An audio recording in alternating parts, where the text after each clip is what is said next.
ভাবিয়ে কখন ঘটনাটা কিন্তু আমি জানি, এবারা বুঝছে না আর কি, এবারা নতুন আমারে কইছিল ভাবি কয় কুতুর মূর্খা ফলো আরেন্দা দিয়েন। তা আমি আবার কইছি তোরা মূর্খা পাইবি কো, আমরা ফলাইনে মিললা কুদ্দুর একটা জোলা বাত্তি পিকনিকের আয়োজন করাম। ঘটনাটা কিন্তু এইটা, কিন্তু এখন কোথায় গেছে ছাত্রদল নেতা মূর্খা লুট করতে আছে, ঘটনাটা বুঝছো নি? হ্যাঁ, তো ছাত্রদল থেকে আবার বহিষ্কারও করছে। ঘটনাটা আসলে কি, এটা নিয়ে তো একটু ঝোল আছে যে মুরগি লুট, এখন এটা কি কোনো ফার্মকে লুট করা নাকি আমরাও ছোটবেলায় পাশের বাড়ির দাদি নানি ভাবি জেঠিদের যে মুরগির খোয়ার টোয়ার থাকতো, তো রাত্রেবেলা পোলাপাইন মিল্লা ধরেন কারোর খোয়ার থেকে মুরগি টুরগি নিয়ে খিচুড়ি জোলাপাত্তি হইতো।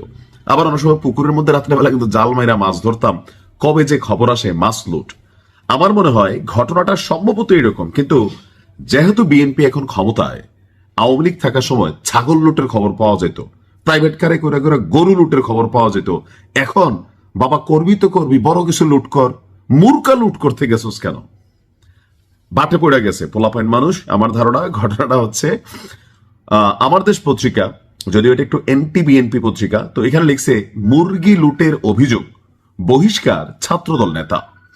প্রতিবেদনটি বলছে হবিগঞ্জের চুনারুঘাট উপজেলার ওসমানপুর গ্রামে প্রাণ আরএফএল গ্রুপের, তার মানে বড় ঘটনাই ঘটাইছে। ভাবিয়ে হ্যাঁ, মানে ভাবির থেকে তথ্য নিয়ে নিউজ করলে এটা হয় আর কি, পরে আসল তথ্য আসে। তো আসল তথ্য হচ্ছে কি, প্রাণ আরএফএল গ্রুপের হবিগঞ্জ অ্যাগ্রো লিমিটেডের মুরগি লুটের অভিযোগে এক ছাত্রদল নেতাকে বহিষ্কার করা হয়েছে। বহিষ্কৃত ফারহান, তার ডাকনাম হচ্ছে Shakil, Gazipur high school and college ছাত্রদলের সভাপতি। বড় ঘটনায় ঘটাতে চাইছিল। যাই হোক, তো রোববার রাতে জেলা ছাত্রদলের সাধারণ সম্পাদক জিল্লুর রহমান তিনি বলছেন যে মুরগা লুটের মাফ নাই, এইরকম আকাম কুকাম করে ছাত্রদলের বদনাম করতে চাইলে তোমাদেরকে বহিষ্কার করা হবে। তো সাথে সাথে লেট করে নাই, স্বাক্ষরিত প্রেস বিজ্ঞপ্তিতে তাকে বহিষ্কার করে দেওয়া হয়। বিজ্ঞপ্তিতে বলা হয়েছে সাংগঠনিক শৃঙ্খলা ভঙ্গের সুনির্দিষ্ট অভিযোগের ভিত্তিতে চুনারুঘাট উপজেলা Hajipur high school and college ছাত্রদলের সভাপতি মোহাম্মদ শাকিল ফারহান মিয়াকে ছাত্রদলের সাংগঠনিক পদ থেকে বহিষ্কার করা হয়েছে। এ বিষয়ে জেলা ছাত্রদলের সভাপতি যিনি আছেন শাহ রাজীব আহমেদ এবং সাধারণ সম্পাদক যিনি আছেন জিল্লুর রহমান যৌথভাবে এই সিদ্ধান্ত নিয়েছে। পাশাপাশি সংগঠনে সকল পর্যায়ের নেতাকর্মীদের শৃঙ্খলা মেনে চলার আহ্বান জানানো হয়েছে। গত বৃহস্পতিবার রাত আনুমানিক 10টার দিকে প্রাণ কোম্পানির একটি পরিবহন গাড়ি থেকে মুরগি লুটের ঘটনা ঘটেছে, আর এই ঘটনায় শাকিল ফারহান নেতৃত্ব দিয়েছে। আর এ ব্যাপারে চুনারুঘাট থানায় একটা মামলা দায়ের করা হয়েছে। ওই আমরা যেমন পাশের বাড়ির চাচি জেঠি এগুলার থেকে একসময় চুরি করে লুট করে খাইছি, তো এগুলো তার মামলা টামলা হয় নাই। বাট যখন আপনি কোনো কোম্পানির গাড়িকে হাত দিবেন, এটা অন্যায়।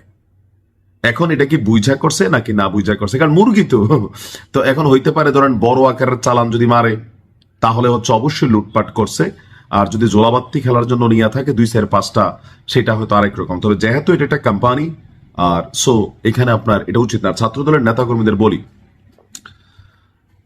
জনৈক বদরুল খাদিজাকে ভালোবাসতো, মনোযোগ দিয়ে শুনেন কিন্তু, আমার নিউজ যারা শুনেন এই উদাহরণটা বারবার দেই।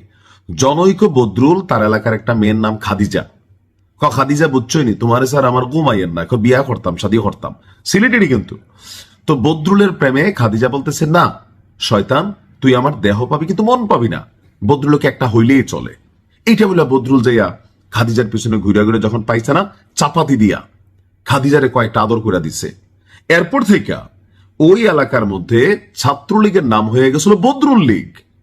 আচ্ছা, এটা কি ছাত্রলীগের কর্মকাণ্ড ছিল? না, বদরুল তার পার্সোনাল ভালোবাসার ইস্যুতে খাদিজারে কোপাইছিল, সেখান থেকে নাম হয়ে গেছিল বদরুল লীগ।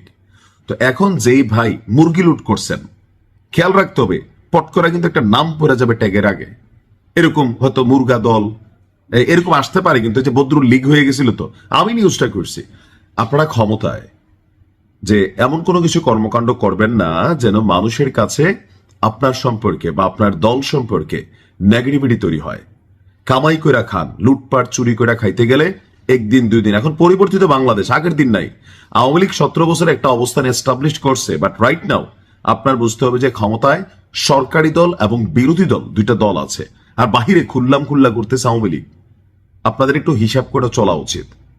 এটা আপনার জন্য, দলের জন্য ক্ষতিকর, সর্বোপরি রাষ্ট্রের জন্য ক্ষতিকর। ভালো থাকুন। আসসালামু আলাইকুম।